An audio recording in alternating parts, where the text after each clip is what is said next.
Dear viewers, welcome back to my channel. In this video, I'll be explaining on capital gains and its taxation. In this video, meaning of capital gain, meaning of capital asset, distinction between short-term capital gain and long-term capital gain, and the various exemptions under section 54 are discussed. Kindly watch the video till the end, like it, share among your friends and subscribe the channel. If you already subscribed the channel, kindly ignore. Now, let's move to the presentation. Capital gain is the fourth head of income among the 5 heads of incomes. The basis of the charge is the capital gain here. So the capital gain is nothing but the gain or the profit which is arising on account of the transfer of capital asset during the previous year.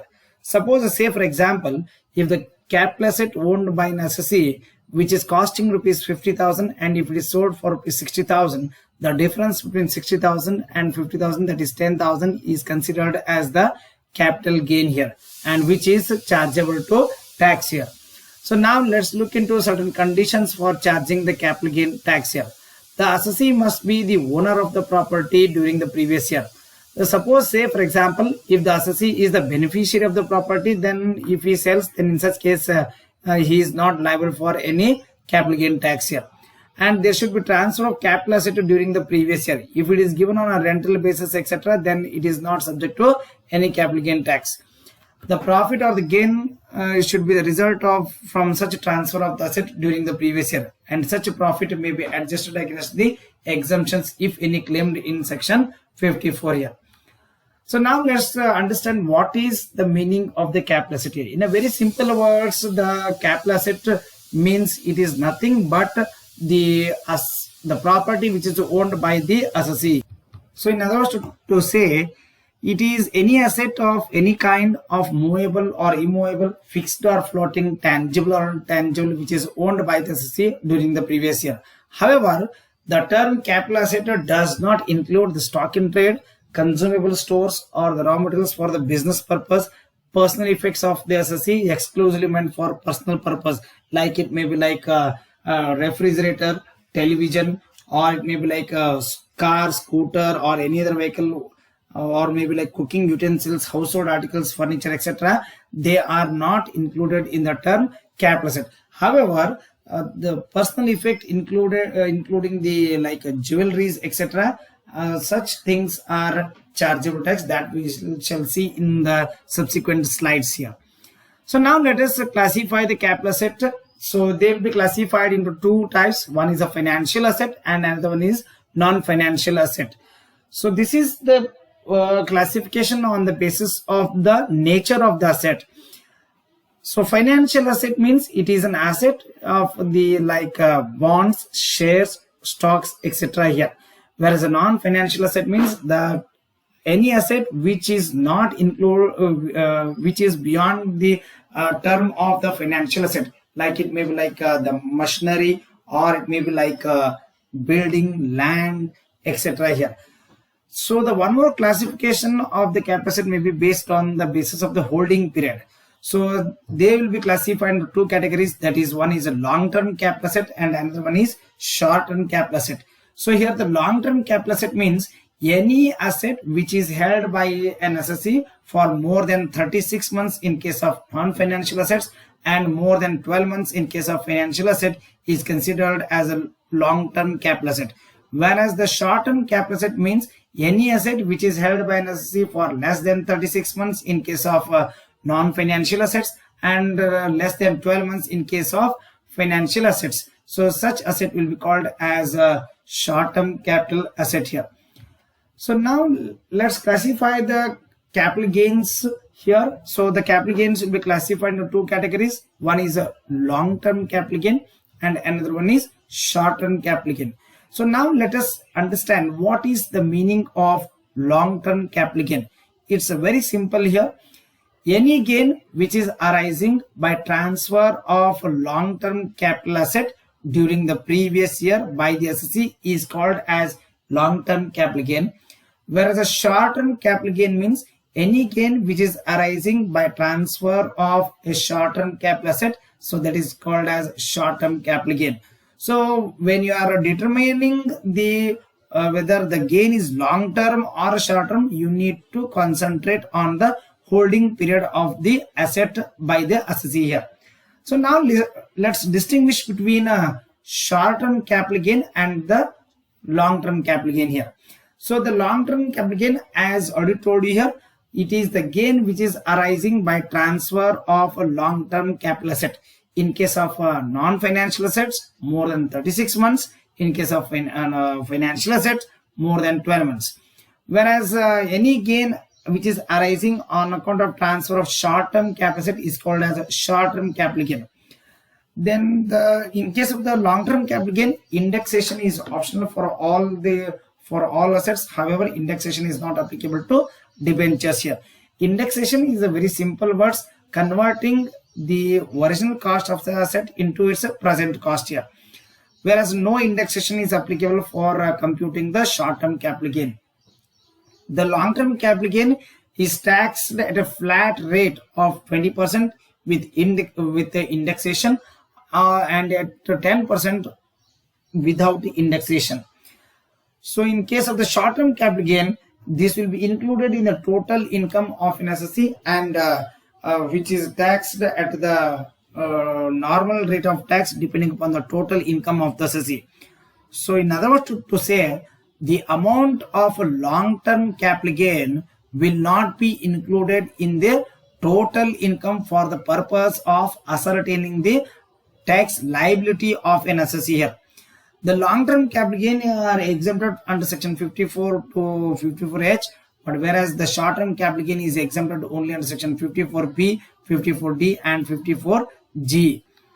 So now let's understand what is the meaning of transfer of an asset, which is defined under section 2 subsection 47 here. So here the transfer may be a sale. So when there's a consideration for the contract of the sale here, so it is nothing but the sale. Then it may be like a exchange of an asset for another asset. Then it may be a relinquishment of an asset here. So when an asset is give up by an assessee here, so that is called as a relinquishment of an asset. Then extinguishment of any rights in capital assets. So when an assessee sacrifices his rights over the capital assets and get some compensation here, so that is nothing but what we call it as a capital gain here.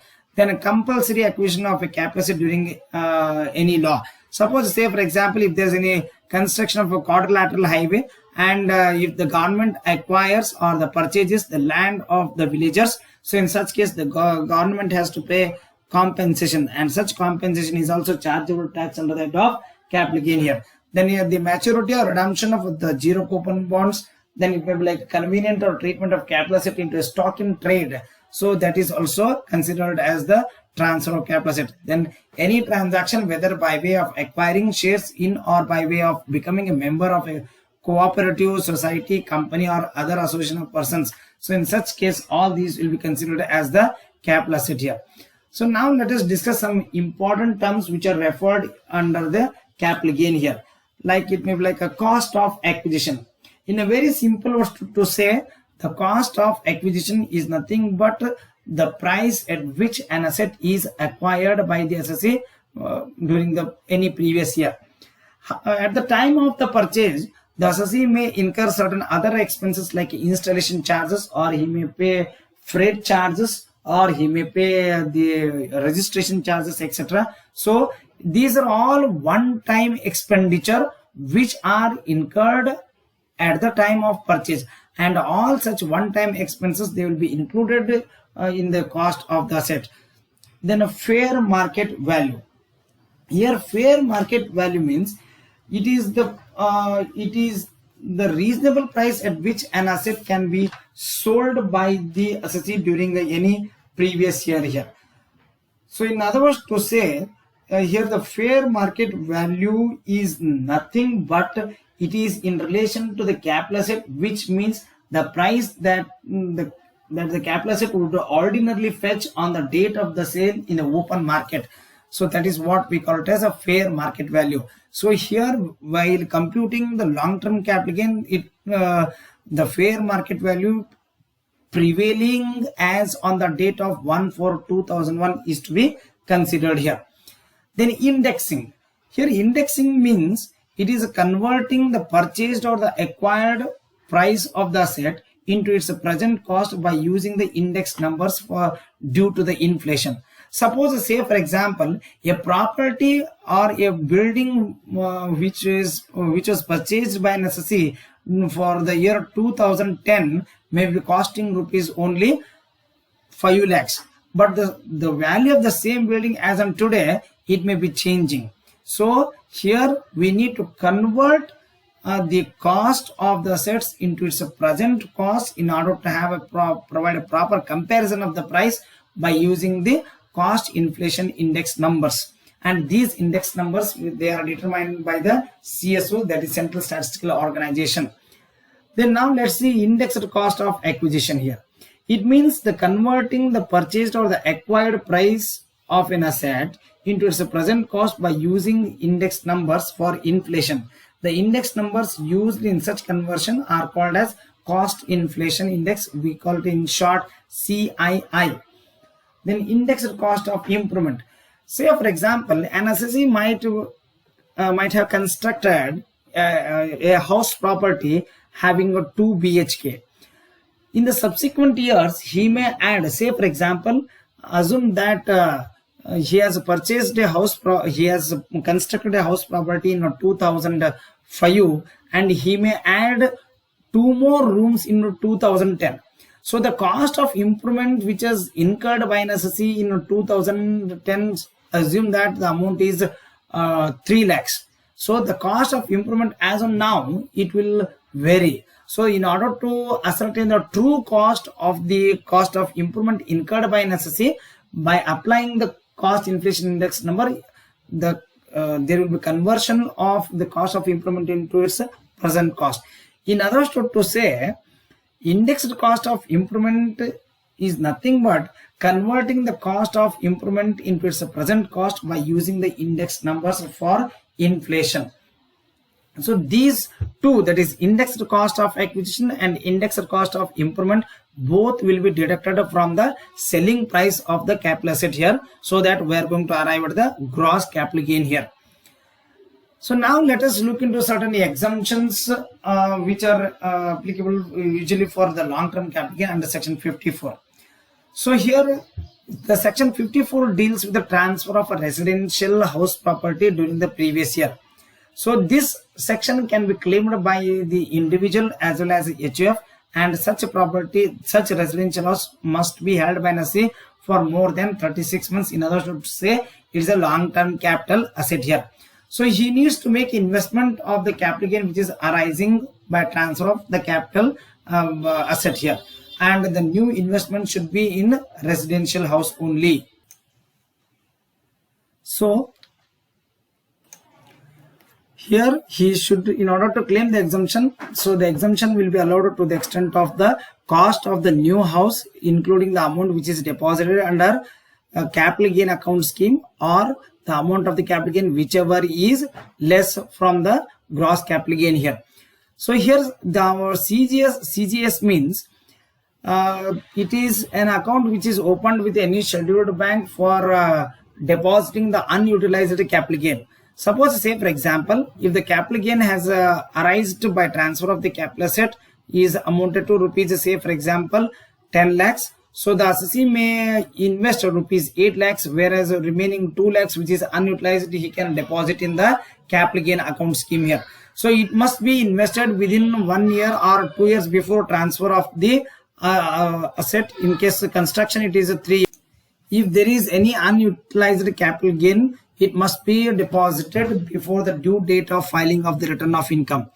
Suppose, say for example, if an assessee sells the new asset, that say for example he has purchased another house and which is also sold within 3 years from the date of transfer, then in such case whatever the earlier exemption is claimed is also taxable along with the new capital gain which is arising on account of the transfer of new house here. Now let's move to section 54B here. So here there should be transfer of agricultural land, and this exemption can be claimed only by individual assessee, and it must be used by the assessee or his parents for more than 24 months here. So here the assessee should make an investment of the capital gain, and again he should make investment only in new agricultural land only. I mean to say, the proceedings of the sale of agricultural land must be utilized for purchase of another agricultural land. So the exemption is available to the extent of the cost of new agricultural land, including the amount deposited under CGAS or the amount of the capital gain, whichever is less here. And investment should be made within 2 years from the date of transfer. Then if there is any unutilized capital gain, it must be deposited in a capital gain account scheme before the due date of filing of return of income.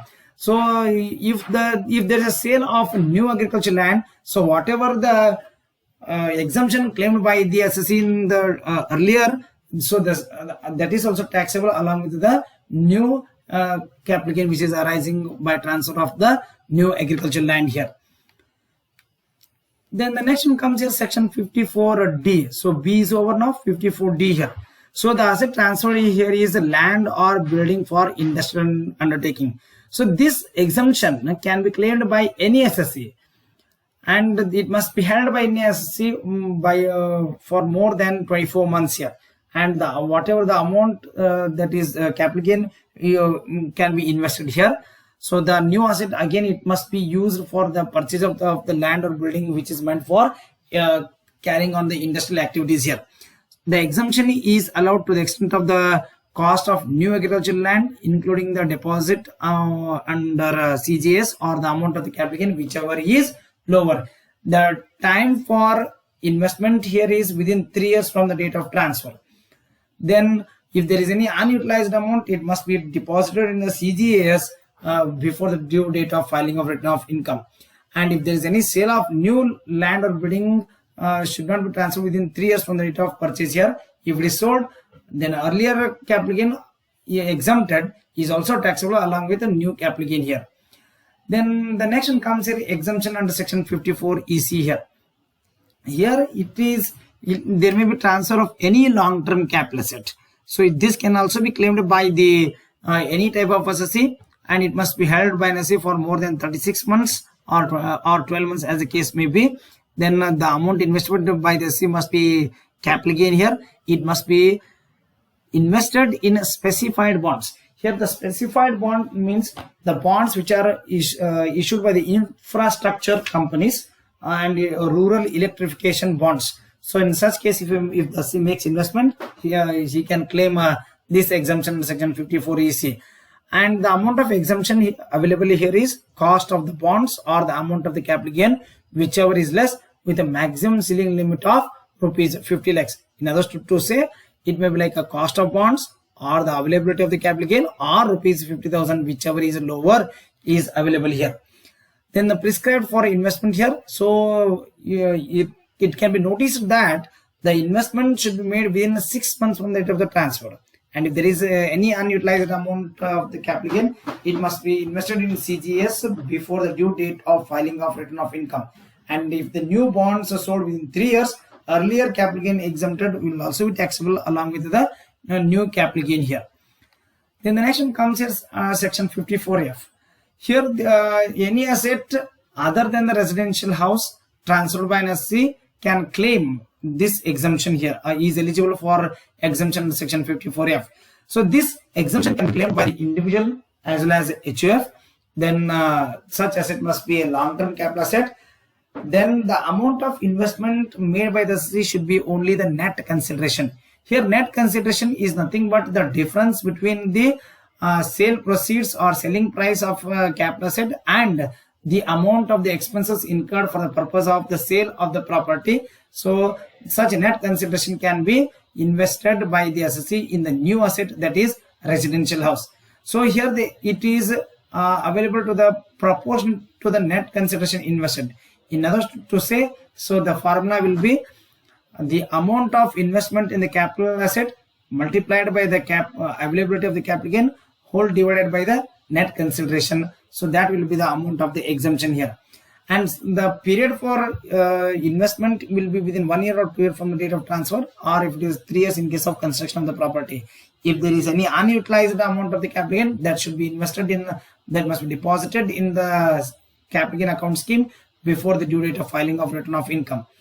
And in case of the sale of new investment, I mean to say, if the new house is also sold within 3 years from the date of transfer, earlier exemption will be withdrawn. I mean to say, the earlier exemption is taxable along with the new capital gain here. And then in case of section 54G here, the asset transferred here is a plant and machinery or the land and building for industrial undertaking in an urban area. So here it can be claimed by NSSC, and here it may be a short-term capital asset or it may be a long-term capital asset. The amount invested by the assessee must be available capital gain here. Then it must be invested in the plant and machinery and building for industrial undertaking in non-urban area here. So that means the assessee should buy or construct the building or purchase the plant machinery in order to run his industrial activities in a non-urban area here. So the exemption is available to the extent of the cost of new agricultural land, including the amount deposited in CGS or the amount of the capital gain available, whichever is less here. So the period for investment here, it is 1 year from the date of transfer. The treatment of unutilized amount, mean to say the amount should be deposited in the CGS scheme account before the date of filing of return of income. So if the new asset is sold within 3 years, the earlier capital gain is also taxable along with the new capital gain here. Then the next comes here section 54GB here.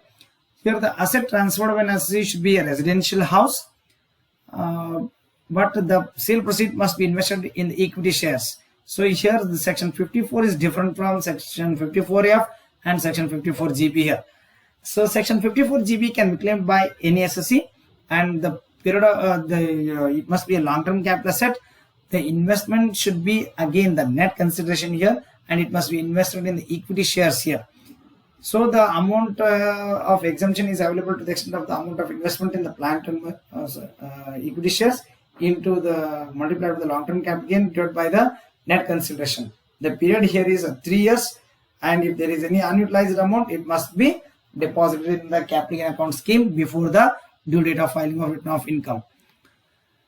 So this is the method of computing the capital gain here. So full value of consideration on transfer, and from that, any expenses incurred by the assessee in connection with the transfer of the asset must be subtracted here. So the difference will be called as net consideration, and the cost of acquisition or the index cost of acquisition and the index cost of improvement must be subtracted here, so that to arrive at the gross capital gain. And if there is any exemption here, so such exemption can be deducted from the amount, so that we are going to arrive to the net taxable or net or taxable capital gain here, on which the tax is charged here. So the short-term capital gain will arise only in case of the assets which are subject to depreciation, whereas the long-term capital gain, it is available for non-depreciable assets. Thank you for watching this video.